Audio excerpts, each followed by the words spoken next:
So you just bought a brand new laptop and you're wondering what are some of the things that you could do to make sure that it runs at its best setting, but most importantly, fits your preference. Now, I've been following a checklist of items every time when I get a laptop here in the studio, so I thought it would be cool to share some of the things that I do with you guys. Now, some of the things that I mentioned may sound familiar to our hardcore audience, but I want to create this guide for those who are beginning to get used to a Windows laptop. So without any further ado, let's get started. The very first thing that I tackle is checking to see if there are any updates to Windows. Now, since most laptops ship with Windows 11 these days, it is important to make sure if there are any security patches or essential driver updates so that your laptop would run at its best setting. I actually did a separate video covering the performance difference between the earlier versions of Windows 11 and the latest build, and the results were really interesting. So you can check that out right over here if you're interested. To do this, all you have to do is click on the Start button, search up Updates, and a pop-up window will show up letting you know what needs to be downloaded. I should also mention that you will need to be connected to an internet connection for this to happen. As you can see, I do have quite a few updates for this Dell XPS 15, so I'm going to download them, which may require a few reboots, and we'll take it from there. I should also mention that Windows 11 has slowly started taking over updates that OEM manufacturers handle. For example, a few years ago, you would have a separate utility software provided by the laptop manufacturer to check new BIOSes or firmware updates for the hardware. But that's not the case anymore because Windows 11 has just taken that matter into its own hands, and whether you like it or not, it's coming to you. Personally, I'm not a huge fan of this change because I like having that control over what manufacturers offer. But yeah, let me know what you guys think about that in the comments. The second step is to get rid of all the bloatware apps installed on your PC. Most laptop manufacturers preload their devices with trial versions of McAfee Antivirus or Norton, or it could be something else like Amazon Alexa that's installed on this XPS 15, which I don't really need. I mean, it's just useless. So these applications can take up valuable system resources, which would affect performance. I've actually done a separate video going over this, and the results are truly eye-opening. And look, I'm not saying that you shouldn't be running antivirus. It's just that there are better applications out there compared to what comes standard on these laptops. Another side tip while we're at this is that you can actually disable certain startup applications that don't matter to you when you boot up your PC. This can actually help speed up boot up times. To do this, you can hit up Start or use the keyboard shortcut Ctrl-Alt-Delete and navigate to Task Manager. Then under the Startup tab, you can start and select and disable the apps to your preference. The next thing to do is optimizing your display settings, and this mostly has to do with resolution scaling. You see, most laptops come with the display scale to 125%, including 1080p panels. Now, this isn't a terrible setting since people who struggle to look at icons might find this comforting. But if you want more screen real estate, scaling it back to 100% can give you more room for applications. To do this, all you have to do is right-click on the desktop home screen, click on Display Settings, and then navigate to Scale under Scale and Layout options and choose 100%. Now, if your laptop comes with a QHD or 4K display, you might have to play around with that percentage value to ensure you're comfortably able to see icons and text while having more room for applications. For example, 4K on a 13-inch laptop at 100% is literally impossible to read. You'll essentially need a microscope for that. This Razer Blade Pro 17, for instance, comes with a 17-inch Quad HD display and it's scaled to 150% by default out of the box, which, as you can see, wastes so much space. So dialing it back to 100% makes a world of a difference. A side tip that goes along with this step to help you with your productivity is to take advantage of Windows Virtual Desktops. It's essentially a feature for laptops or anyone using a single monitor where if they find their applications to be taking up too much space or feel like they're cluttered, this is where you can sort of offset and organize them. All you have to do is use your 4 fingers to swipe up using the trackpad and then select one of the apps and then drag it to the bottom where it says New Desktop.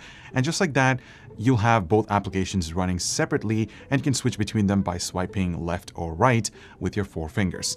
It's a great way to avoid cluttering. The next step is to know how to use a MUX switch if your laptop has one. For starters, MUX stands for multiplexer, and it's a switch that lets you disable the integrated graphics that comes with your CPU and runs the display off of the discrete GPU. By default, most gaming laptops with a dedicated graphics card have either NVIDIA Advanced Optimus or AMD Smart Shift. If you have an Ultrabook or a thin and light device without a discrete GPU, this step is essentially not even necessary. A good example of a laptop with a discrete GPU do is when you're casually browsing the web or doing general tasks, the system uses the integrated graphics to preserve battery life.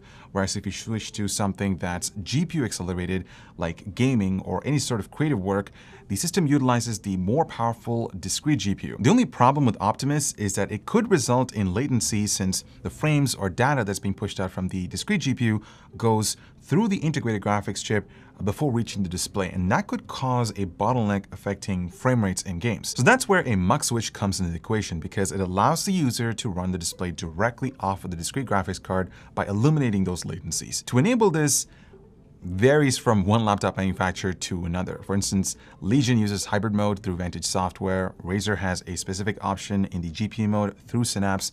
Alienware has hybrid mode that can be accessed through the BIOS. ASUS can be done through Armoury Crate.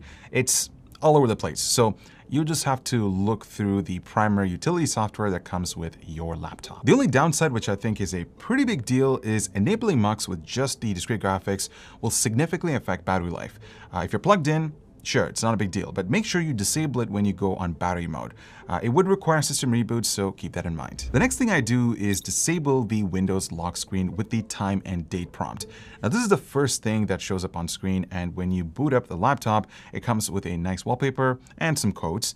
If you have a password setup, which you should, you either have to press the Enter key or the Space key to get to the password prompt screen. Now, disabling the lock screen lets you jump right into the prompt section without having to press any keys. So all you have to do is enter your password and you're off to the races. It saves a little bit of time. To do this, hit up Start, type in GP Edit, and then under Computer Configuration, navigate to Administrative Templates, then Control Panel, and then Personalization, and double-click on Do Not Display the Lock Screen.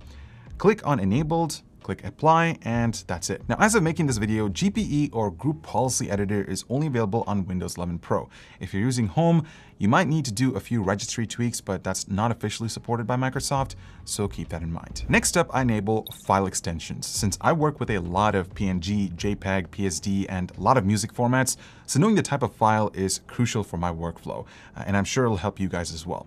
To do this, open File Manager, click on the three dots that bring up the pop-up menu, click on Options, navigate to View, and then uncheck the option that says Hide Extensions for known file types, and click Apply. As you can see, the pictures and music formats show their types. This feature actually helps me a lot with my organization. The last few touches are pretty straightforward. I just go ahead and install all of my commonly used applications like the Creative Suite from Adobe, DaVinci Resolve Studio, Spotify, WhatsApp, and a bunch of other apps. I also enable dark mode, which is something that I'm fond of, and I also start browsing for wallpapers. Now, I use Wallhaven, which is my primary source for all the wallpapers that you guys have been asking for, so there you have it. Oh, and the last thing that I do is set up desktop icons because I need quick access to my computer, and if I need to go into settings, it's just right there. So in order to do that, I just right-click, click Personalize, and then head over to Themes, and then click on, or I just scroll all the way down to Desktop Icon Settings, and then I check mark Computer, User Files, Network, Control Panel, hit Apply, and as you can see, those are all right over there. So yeah, that pretty much wraps up things that you need to do when you're setting up your laptop. I might have missed a few things that maybe you guys might do when you set up your own laptop, so feel free to chime in the comments down below if there's anything that I missed. But yeah, these are some of the things that I do when I get a new laptop here in the studio. So I hope you guys enjoyed this one. Thank you so much for watching, and I'll talk to you guys in the next one.